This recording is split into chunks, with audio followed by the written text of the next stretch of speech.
Hello and welcome to Magrathea Builder Worlds. This is a Necromunda build.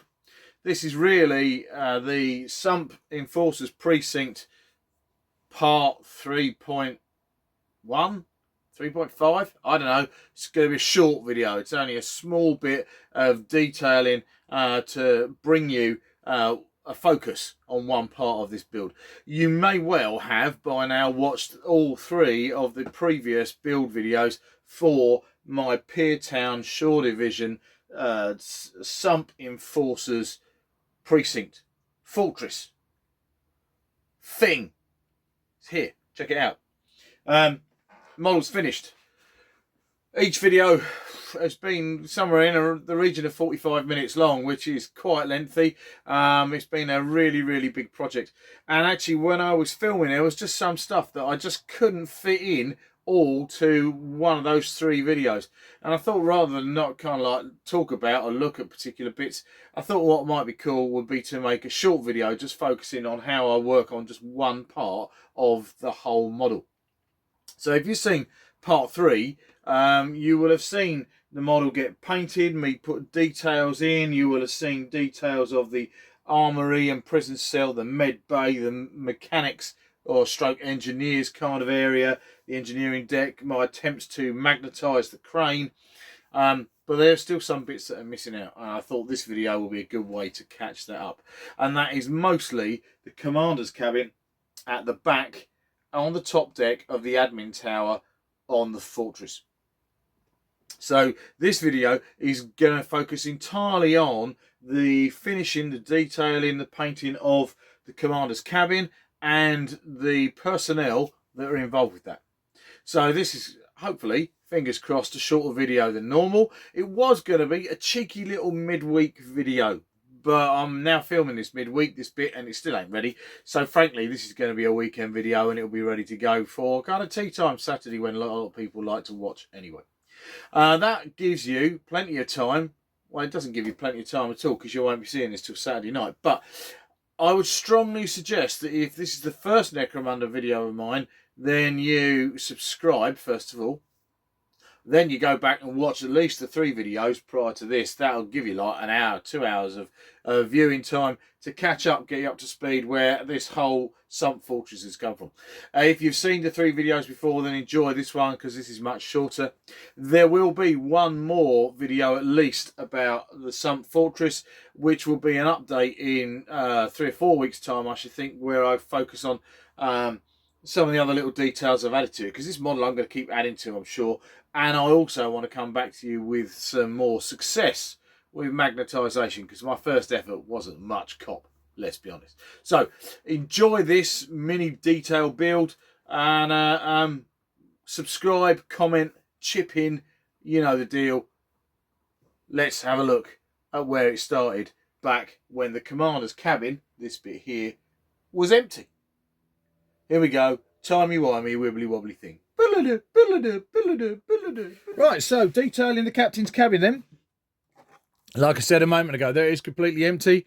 And when I look at it like that, it doesn't even look that square, but that's fine because this vessel has been on the sump for ages. I need to introduce you to the captain, the commander of Precinct 13. And what better figure would there be than to use the Forge World Enforcer special character, Severino. I haven't done anything to this figure at all. I'm using it as per. She's just going to become, in this case, an Enforcer commander on my vessel. She also comes with a bloody great big Cyber Mastiff as well, who's going to kind of like make its home in her cabin too. Now, next of all, of course, I think we need personnel. Now, in this case, I bought 2 servitors at the same time, bought them on eBay. They're a bit of a bargain. They're only about £4.50, I think, for the pair. I originally thought she needed a crewman to kind of be a servant for her, but no, hey, you know, this is Warhammer 40k, so she needs a servitor. So I've got to find a suitable arm for him, and he is going to be kind of like lurking around the commander's cabin. And then we need some details. We need furniture and various other bits and pieces too. So let's have a look at some of the things that I've found for that. First up for the commander's cabin then, I've got a couple of resin pieces from Ainsley Castings again. This is a kind of like a flash bed, quite a big one. It has a bed that goes on top of it like that. That's the commander's bed, which gets all like junk under there. And then this is some kind of control panel type thing as well. So I'm hoping that both of those are going to go into the cabin. I'm thinking kind of might have a bed over one window. Now, one of the things about this is it doesn't matter if this is fairly cramped. I don't want to have too much in it, but if you've ever been on a old historical naval vessel, you'll know that if, like HMS Victory, you will have seen that you know, even Admiral Nelson had to kind of share his quarters with cannons. So from that point of view, this officer is going to be completely used to having a bedroom which is also her office and whatever else. So I reckon bed over there so she can lie in bed and look out on the sump. That'll be nice. And then control panel probably up against this wall as well, something like that. I'll have to do a bit of chopping and kind of like cutting around to make sure it all kind of fits in. I'd like it to fit a little bit better. Then I was kind of like rooting around. Things I bought ages ago and I've never done anything with is this.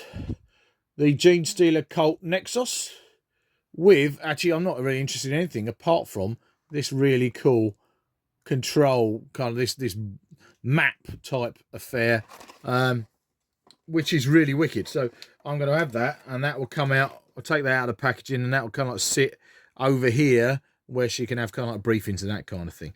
And then I wondered whether, you know, even as a commander, she should be able to relax. So I'm toying with the idea of having her very own slot machine, Space Invaders machine in the corner. But that might be too much crap in her quarters. So from that point of view. Now, okay, so that's the interior. But now I have to think about the exterior, and especially the roof. I've had a number of people make suggestions about this, talking about helipads and things. Well, there just isn't room for a helipad on top of this. You couldn't land anything next to that water tower. I'm thinking of using these out the bottom of some 3D printed stuff I was doing, because I might put them on. That will just give an extra bit of texture on the roof from a paint point of view. But this next bit that's going on the roof, I think, is going to be down to a fan of mine on Facebook, on my Facebook page, at Magrathea Models, a guy called Tom Bell, who rather cheekily, when I first put up pictures of this, said it'll be a good laugh if there was a deck chair on the roof and some beers and that kind of thing, and a cigar for the commander. And I was like, well, hell, let's go with a brolly and everything else. So first of all, I've gone and got myself some of these cocktail brollies, and I'm gonna, there we go, take one of those and cut it down. In fact, I've cut one down already. Look, it's over here, cut down to the right kind of size. That's going to get a paint job, and so we're going to have a cocktail. We're going to have a sun brolly on the roof. Of course, there is no sun in the sump and the underhive. That's half the fun of it. And along with that, I now need to go actually dig in through the CAC. It's a very specific CAC box, this, but this is scenery that I bought in at various other points, because that's where it is. Look, I knew I had one. This is from Mantic Games Terrain Crate 2. There is a collapsible camp chair, which is just wicked. I'm going to have a lot of fun. We're going to paint that up for the commander on the roof, and then I'm pretty damn sure somewhere, if I look hard enough, we could find some brewskis as well. You know, because everybody's got to have some time off. Commander needs some time off. Oh, while I'm at it. But what we got? There's got to be around somewhere. That in a thing. Look, there's a picnic. I've got a picnic camper. That would probably do, wouldn't it? So yeah, you got Tom Bell to thank for this. There is. There's a fire on a thing.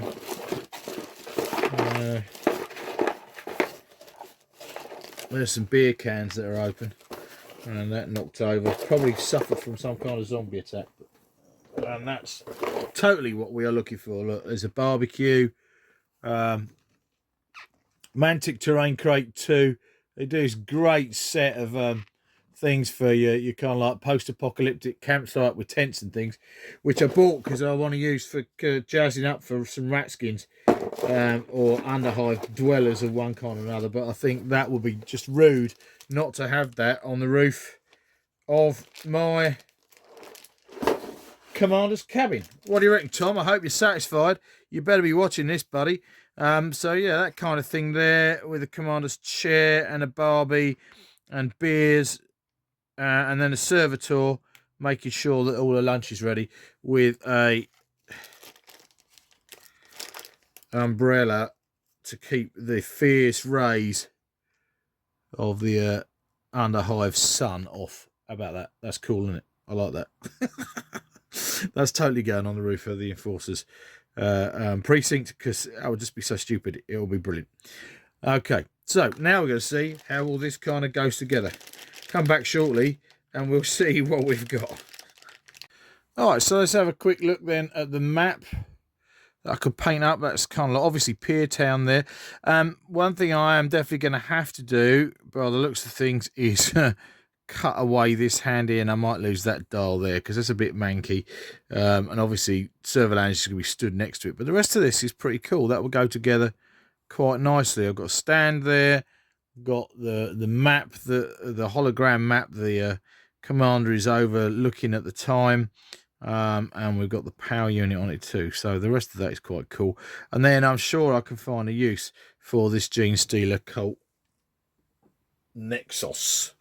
So that's pretty nice. I like that. I'm going to clip that off and put that into the set of stuff that I'm going to work with. I'm going to take a small knife, cut away that hand. I might be able to save that control point there, but if I don't, I can't. It's no big deal. All right, so this is some of the furniture for the captain's cabin, and I primed it, sprayed it Reef Brown, and I'm now using contrast of Griff Charger Grey on it, just because I want to put a base colour on it, and then I'm going to get some details in here on keyboards and bits and pieces. Not much. I don't want it to be overstated. I've got to do the bed yet, and then I've got this little counter with equipment on it, and then I'll have the control booth as well. The map. I'll then have the map too. But yeah, it's actually looking quite nice. It's quite an interesting contrast paint has gone on there quite nicely. I'll paint in a couple of things, and that will certainly be a bit of different colour in the cabin compared to the actual model itself, which is very dark and very rusty and metallic. Right, now while I'm doing the captain's cabin, I thought I'd talk very briefly about LEDs and lighting. You've seen the finished model video, and that's got lighting on it. You can see different places are lit up, and I thought what I'd do is I'd just show you how I've achieved the LED lights in this model. I've done this in other Necromunda videos, so you might have seen this before, and I didn't really think this is enough to do a whole video just on that. So I use two different things when I'm doing lighting so far in my Necromunda videos. I've either used wine bottle garlands like this. These stretch out, and these have got a whole load of LEDs in them. These are really cool on things like my Mech's Workshop and other models like that, where I want a string of wire and lights that have been kind of like illegally tapped off the power system. You can put the controller away in a piece of scenery, and it's dead easy, and you get a whole bunch of light off that. Or I like to do individual LEDs, and I literally achieve that in a very, very simple way. There are bound to be, I'm sure, more clever and sophisticated LED systems than what I'm using, but I want something that's quick, simple, and elegant. And effectively, I achieve that with an LED, an LED holder, and a 3-volt button battery. The LEDs I bought are 5mm, 5 colour, 450 pieces. So this is a 3.3 to 3.2 volt blue 5mm LED. The 3 components then, I've got my 3V 5mm LED. I've got my 3V button battery, and I've got my button battery holder. And in this case, I've 3D printed these. It's a free STL on Thingiverse. There are lots of different kinds, but I like this one a lot. And essentially all you need to do is drop the button battery into the holder and then stick the LED in on top of that on either side of the little grooves. You can cut down the spiky bits on the LED, and there you go, blue lit LED. Means you need separate holders, and it's not very subtle compared to some things, but actually it's dead easy to get to. And what I'm doing in the captain's cabin is I took a model saw to this LED holder and I've cut off one side because that's going to go right underneath the roof, but then it becomes part of the scenery. Here then is the captain's cabin. Here is my LED in its holder, and all I'm going to end up doing is actually sticking that to the wall, and that's going to give blue light across the whole of the cabin. And I don't think that's going to look too incongruous when everything else is in there. It'll have furniture underneath it, and it will just become part of the model. And then all you want to do when you turn the LED off is just literally take out the LED. You can then, I tend to put the LED in back to front. That holds the battery in place, but it doesn't charge down any of the power. And that's what I've got all over the model. I think there is, look, 1, 2, 3, 4, 5. There's about 6 of these, which, apart from buying the batteries and the LEDs, the LED box, I think the box of LEDs was only about £6, and the batteries I buy in big packs too. So a very, very simple solution that anybody can do. If you don't have access to a 3D printer, speak to somebody who has got access to a 3D printer. Message me on my Facebook page, and I'm sure we can come to some kind of arrangement. There are lots of others, but these are very, very simple little things to use indeed. That box of LEDs that I got came with red, yellow, white, blue and green ones as well, so you can change the colours and that kind of thing. And those are the main coloured LEDs that you'll see all over my Necromunda table. Anyway, back to the final bits of detail. So here we have the captain's cabin, all good to go. So look, so you can see the bunk over there, and command system over there, plus this side, that little unit with her respirator and another gun holster on there. Of course, bloody great big Cyber Mastiff. And then my favourite feature here is Commander Severina, not calling her Serverland because that's a particular character, discussing with one of her patrol leaders a raid in Piertown on the hologram map, which I really, really like. Do also have blue LED light fitting in there. Put the roof on, let's see what happens.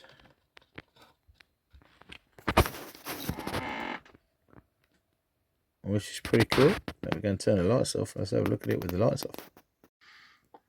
The blue LEDs are pretty cool. They give us a reasonable amount of light. Green is actually better.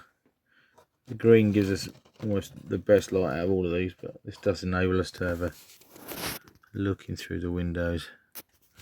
Take the lid off. It's quite a lot. Very, very atmospheric. I like that a lot.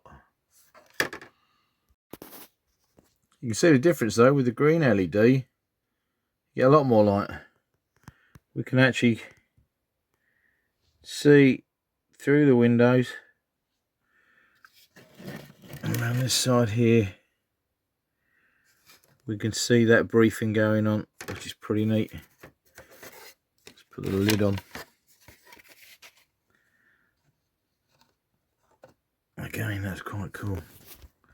So I like the blue because it looks pretty neat, but actually for lighting effects in gameplay or from a video point of view, green LEDs, way better.